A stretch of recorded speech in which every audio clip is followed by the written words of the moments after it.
I feel like what I'm hearing from you, almost more than anything else at this stage, is a high degree of fluidity in the sound that is interfering with, like, my perception of the voice as being, like, highly masculine in performance.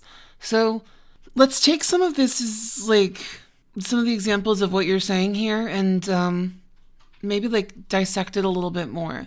So I think, for example, you say like throughout the centuries, right? So if I'm just like trying to mimic like the raw size and weight of your voice, I think it's like falling into a range that I would say definitely doesn't sound like, a typical feminine speaker. But here's what happens. Throughout the centuries, people have explained the rainbow in lots of ways. So there's like a lot of fluidity that even though you're relatively heavy and relatively large, as you're moving around, the kind of like way that you move from one syllable to the next, and indeed from one pitch to the next, is really fluid. And everything is staying very connected and very consistent, almost, if you're familiar with the musical term, legato. So that as you're going through, there's not any choppiness, there's no space between the words, and everything flows really melodically from one point to the next without interruption. I think it sounds, actually, really pleasant to listen to.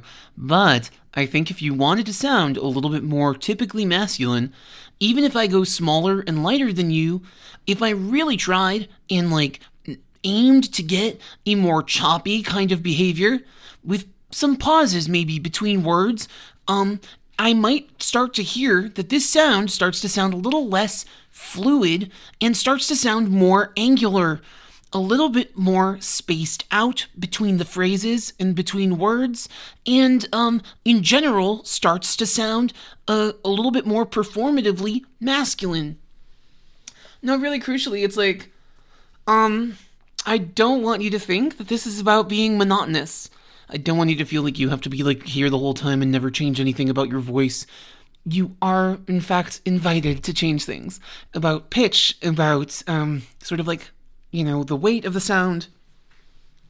Stretch things out, get as dramatic as you want, but keep in mind that you're wanting to get kind of like really broad change and not slide from those high pitches back to the low pitches, but instead, like, really kind of like bounce around.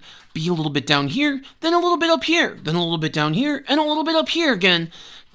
Taking your time to start to navigate those changes, and really making sure that those changes in pitch are very sudden and angular, very abrupt, rather than like slowly and fluidly moving from one pitch to the next.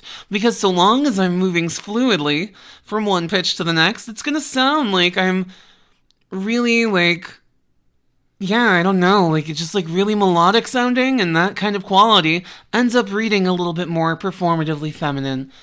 Let me know if that doesn't make any sense to you, and I'll do my best to help clarify.